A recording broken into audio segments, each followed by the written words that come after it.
Hi everyone, welcome to our channel. కొత్త ration card యొక్క status Aadhaar కార్డుతో ఏ విధంగా చెక్ చేసుకోవాలో ఇప్పుడు చూద్దాం. దీనికోసం ఈ ఆధార్ కార్డు మీ మొబైల్ నెంబర్తో లింక్ అయి ఉండాలి. ఆధార్ కార్డుతో రేషన్ కార్డు ఏ విధంగా డౌన్లోడ్ చేసుకోవాలో క్లియర్గా ఎక్స్ప్లెయిన్ చేస్తాను. డైరెక్ట్ స్క్రీన్ రికార్డులోకి అయితే వెళ్ళిపోదాం. దీనికోసం మన దగ్గర మేరా రేషన్ అనే యాప్ అయితే ఉండాలి. ఇది ప్లేస్టోర్లో దొరుకుతుంది, ఇన్స్టాల్ చేసుకోండి. మేరా రేషన్ ఇలా ఓపెన్ చేయగానే ఇంటర్ఫేస్ ఇలా ఉంటుంది చూడండి. ఇక్కడ ప్రవేశించండి. బెనిఫిషియరీస్, యూజర్స్, డిపార్ట్మెంట్ యూజర్స్ అని కనబడుతుందిగా. ఇక్కడ బెనిఫిషియరీస్, యూజర్స్ మీద క్లిక్ చేసి ఇక్కడ మీ యొక్క ఆధార్ నెంబర్ని అయితే ఎంటర్ చేసుకోండి. నేనైతే ఇక్కడ నా ఆధార్ నెంబర్ని అయితే ఎంటర్ చేస్తున్నాను చూడండి.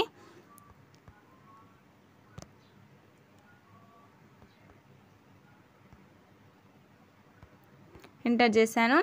ఇక్కడ క్యాప్షన్ అడుగుతుంది, క్యాప్షన్ అయితే ఎంటర్ చేయాలి. ఇక్కడ ఎంటర్ చేశాను చూడండి. మనకు ఓటీపీ అయితే వస్తుంది ఈ నెంబర్కి.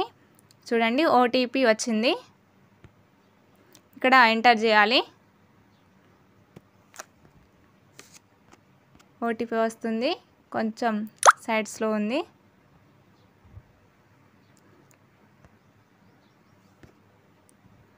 సెర్చ్ చేస్తున్నా చూడండి. 150 ఇక్కడ నేను ఎంటర్ చేసుకుంటున్నా. 150-178 ఎంటర్ చేస్తున్నా చూడండి. 150-178 ఎంటర్ చేశాను. ఇక్కడ ఓటీపీ వచ్చింది. ఇక్కడ చూడండి, మన యొక్క రేషన్ కార్డ్ అయితే రావడం జరిగింది. ఇక్కడ చూడండి, మన రేషన్ కార్డ్ నెంబర్ అయితే ఇక్కడ కనిపిస్తుంది చూడండి. ఇది నా పేరు మీద రేషన్ కార్డ్ అనేది అయితే వచ్చింది. మన ఫ్యామిలీ మెంబర్స్ యొక్క డీటెయిల్స్ ఇక్కడ కనబడుతూ ఉంటాయి. ఇక్కడ డౌన్లోడ్ సింబల్ కనబడుతుందిగా, దీని మీద అయితే డౌన్లోడ్ మీద క్లిక్ చేయండి. మన ఫ్యామిలీ మెంబర్స్ యొక్క నేమ్స్ అయితే ఇక్కడ కనబడతాయి చూడండి. ఇది మా యొక్క రేషన్ కార్డు. ఈ విధంగా మీ రేషన్ కార్డును కూడా మీ ఆధార్ కార్డ్ నెంబర్తో ఈజీగా చెక్ చేసుకోవచ్చు, న్యూ రేషన్ కార్డుని అయితే.